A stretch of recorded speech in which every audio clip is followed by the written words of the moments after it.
नमस्कार, मैं हूं सत्यपाल और आप देख रहे हैं CWB हिंदी न्यूज। किसानों के खेतों में पककर तैयार खड़ी गेहूं की फसल को ध्यान में रखते हुए बिजली विभाग ने एक बड़ा कदम उठाया है। बता दें कि इस मौसम में अक्सर विभिन्न जगहों से शॉर्ट सर्किट के चलते गेहूं की फसल में आग लगने की कई घटनाएं सामने आती हैं, जिसके चलते बिजली विभाग ने सभी ग्रामीण क्षेत्रों में सुबह 9 बजे से लेकर शाम 6 बजे तक बिजली बंद रखने का निर्णय लिया है। सरकार द्वारा जारी आदेश के अनुसार बिजली विभाग ने इस बात पर अमल जताते हुए यह कदम उठाया गया है। इसके साथ ही बिजली विभाग ने किसानों से अपील करते हुए कहा है कि अगर किसी किसान के खेत में ट्रांसफार्मर लगा है तो ट्रांसफार्मर के नीचे व साथ लगते कुछ एरिया को खाली कर दिया जाए ताकि शॉर्ट सर्किट होने की स्थिति में आग न भड़के। बता दें कि गेहूं के पूरे सीजन में सभी ग्रामीण क्षेत्रों में सुबह 9 बजे से लेकर शाम 6 बजे तक बिजली सप्लाई बंद रहेगी। हरियाणा से बासमती चावल खरीदेंगे लैटिन अमेरिका देश क्यूबा और चिली। हरियाणा में विदेशी निवेश को आकर्षित करने और राज्य के आर्थिक विकास में वृद्धि के उद्देश्य से निर्यात को बढ़ावा देने के प्रदेश सरकार के प्रयासों के फलस्वरूप लैटिन अमेरिका देशों क्यूबा और चिली ने हरियाणा से बासमती चावल की खरीद करने के लिए रुचि व्यक्त की है। इसके अलावा क्यूबा द्वारा सूचना प्रौद्योगिकी, फार्मा और विमानन क्षेत्रों में भी सहयोग करने की संभावनाएं तलाशी जाएंगी। इसलिए क्यूबा देश का प्रतिनिधिमंडल अगले महीने हरियाणा का दौरा करेगा। इस कड़ी में अफ्रीका देशों के साथ हरियाणा अफ्रीका कॉन्क्लेव सीरीज 1 का आयोजन किया गया था और 27 मार्च 2022 को सूरजकुंड फरीदाबाद में लैटिन अमेरिका और कैरेबियन देशों के प्रतिनिधिमंडल के साथ भी बैठक की गई थी, जिसमें 11 देशों के प्रतिनिधिमंडल ने भाग लिया था।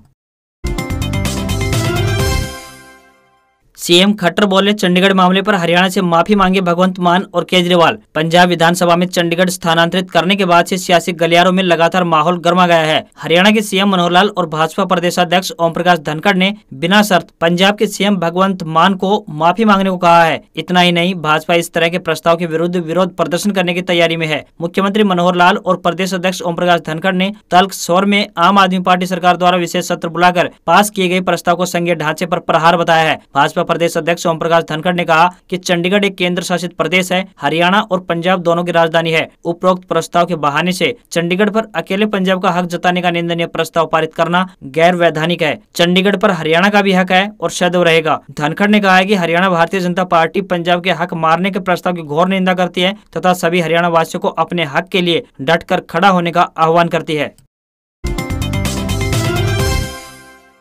मास्क न पहनने पर जुर्माने को लेकर हरियाणा सरकार ने नए आदेश जारी किए। हरियाणा के स्वास्थ्य एवं परिवार कल्याण मंत्री अनिल विज ने कहा है कि राज्य सरकार ने सार्वजनिक स्थानों और कार्यस्थल पर रहते हुए व्यक्ति द्वारा फेस मास्क पहनना अनिवार्य किया गया था, जिसे तत्काल प्रभाव से वापस ले लिया गया है। उन्होंने कहा कि अब सार्वजनिक स्थानों व कार्यस्थलों पर राज्य द्वारा फेस मास्क नहीं पहनने पर 500 रुपए का कोई जुर्माना नहीं लगाया जाएगा। उन्होंने कहा कि आज इस संबंध में राज्य सरकार के स्वास्थ्य विभाग द्वारा अधिसूचना जारी कर दी गई है। अनिल विज ने बताया कि जारी की गई अधिसूचना के अनुसार आम जनता को सलाह दी गई है कि वे कोविड उपयुक्त व्यवहार का पालन अवश्य करें। उन्होंने कहा कि फेस मास्क पहनना, सैनिटाइजर का बार बार उपयोग, हाथों की स्वच्छता और सामाजिक दूरी बनाए रखना वांछनीय है।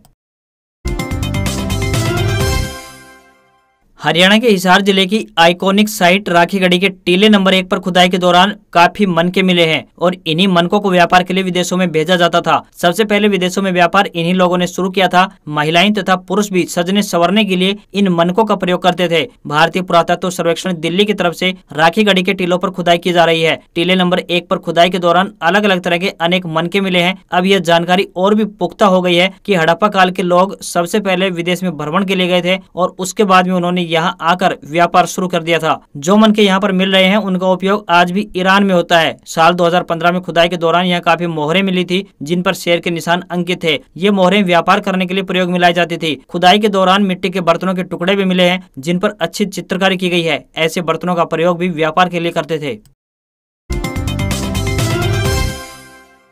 CUET 2022 update. हरियाणा केंद्रीय विश्वविद्यालय में स्नातक पाठ्यक्रमों में दाखिले के लिए आवेदन शुरू। हरियाणा केंद्रीय विश्वविद्यालय में शैक्षणिक सत्र 2022-23 में उपलब्ध स्नातक पाठ्यक्रमों में दाखिले विश्वविद्यालय संयुक्त प्रवेश परीक्षा 2 अप्रैल से आरंभ हो रही है। विश्वविद्यालय में दाखिले के इच्छुक विद्यार्थी इस प्रवेश परीक्षा के लिए 30 अप्रैल 2022 तक ऑनलाइन माध्यम से आवेदन कर सकते हैं। विश्वविद्यालय अनुदान आयोग द्वारा इस बार राष्ट्रीय परीक्षा एजेंसी के माध्यम से स्नातक पाठ्यक्रमों में दाखिले हेतु विभिन्न विश्वविद्यालयों के लिए संयुक्त प्रवेश परीक्षा का आयोजन किया जा रहा है, जिसके अंतर्गत स्नातक पाठ्यक्रमों में दाखिले के लिए आयोजित होने वाली प्रवेश परीक्षा के लिए आवेदन प्रक्रिया 2 अप्रैल से 30 अप्रैल 2022 तक चलेगी। इस परीक्षा के आधार पर ही विश्वविद्यालय में उपलब्ध विभिन्न स्नातक पाठ्यक्रमों में दाखिले हो सकेंगे।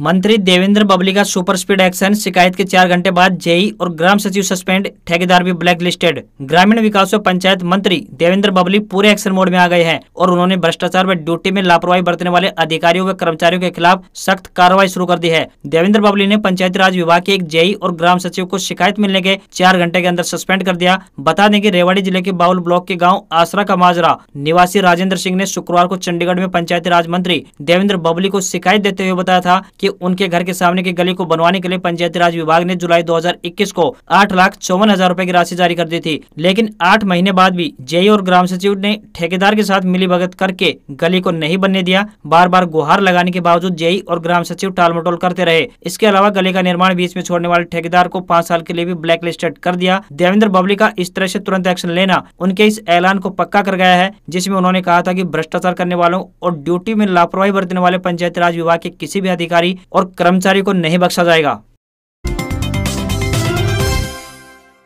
मौसम समाचार। लू की चपेट में हरियाणा, 6 अप्रैल तक मौसम गर्म व खुश्क रहेगा। हरियाणा, एनसीआर, दिल्ली में भीषण गर्मी का कहर लगातार जारी है। आधे से ज्यादा प्रदेश लू की चपेट में है। अनेक स्थानों पर अधिकतम तापमान 40 डिग्री सेल्सियस को पार कर गया है। वहीं हरियाणा में आमतौर पर 6 अप्रैल तक मौसम गर्म व खुश्क बने रहने की संभावना व्यक्त की जा रही है। इस दौरान बीच बीच में पश्चिमी गर्म व खुश्क हवाएं चलने की संभावना है, जिससे दिन के तापमान में हल्की बढ़ोतरी परंतु रात्रि तापमान सामान्य के आसपास बने रहने की संभावना है। प्रदेश के पश्चिमी, दक्षिणी व दक्षिण पूर्वी जिलों खासकर महेंद्रगढ़, रेवाड़ी, पलवल, सोहना, तावड़ू, रोहतक, झज्जर, चरखी दादरी, गुरुग्राम, फरीदाबाद, सिरसा, फतेहाबाद, हिसार, भिवानी, जींद में भीषण गर्मी पड़ रही है। संपूर्ण हरियाणा में थार रेगिस्तान की गर्म पश्चिमी हवाएं यानी हीट वेव, जो कि 20 से 30 किलोमीटर प्रति घंटे की रफ्तार से चल रही है और सूर्य की चमकीली जलती तपती लपटों ने आमजन को आफत वाली गर्मी से जूझना पड़ रहा है। इसलिए भारतीय मौसम विभाग ने पूरे इलाके पर येलो अलर्ट जारी कर दिया है।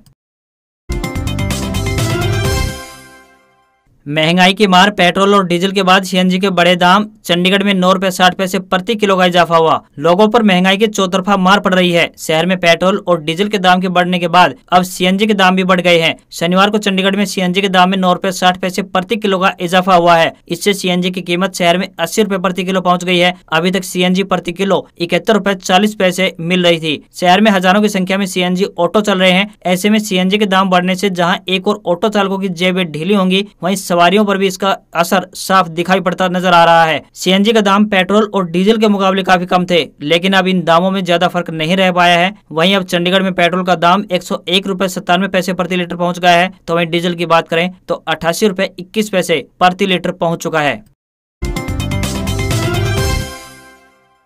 हरियाणा में अब पंचायत विभाग में घोटाला उजागर। फरीदाबाद सहित 5 जिलों में करोड़ों का गबन, होगी विजिलेंस जांच। हरियाणा में एक और घोटाला सामने आया है। अब विकास एवं पंचायत विभाग में करोड़ों रुपए का घपला उजागर हुआ है। पता चला है कि 5 जिलों में अफसरों ने करोड़ों रुपए का गबन किया है। घोटाला सामने आने के बाद विभाग के मंत्री देवेंद्र बबली ने विजिलेंस जाँच के आदेश दिए हैं। बता दें कि इस विभाग की खुद की विजिलेंस विंग भी होती है, लेकिन मंत्री ने अपने विभाग की विजिलेंस विंग पर भरोसा न करके स्टेट विजिलेंस ब्यूरो से जाँच कराने की बड़ी पहल की है। सामने आया कि फरीदाबाद, दादरी, हिसार, पलवल और सिरसा जिलों में विभागीय अधिकारियों ने ठेकेदारों से मिलीभगत करके इस बड़े घोटाले को अंजाम दिया है। मंत्री देवेंद्र बबली ने हरियाणा स्टेट विजिलेंस ब्यूरो के महानिदेशक शत्रुजीत कपूर को पत्र लिखकर 5 जिलों में घोटाले की जांच कराने को कहा है। अमूमन इस तरह के घोटाले सामने आने के बाद मुख्यमंत्री खुद जांच के आदेश देते हैं, लेकिन यह पहला मौका है जब मंत्री ने खुद पहल करते हुए अपने विभाग में हुए घोटालों की जाँच की पहल की है। मंत्री के पास पिछले कुछ समय से शिकायतें आ रही थी। अपने स्तर पर आश्वस्त होने के बाद मंत्री ने विजिलेंस ब्यूरो को जांच के आदेश दिए हैं।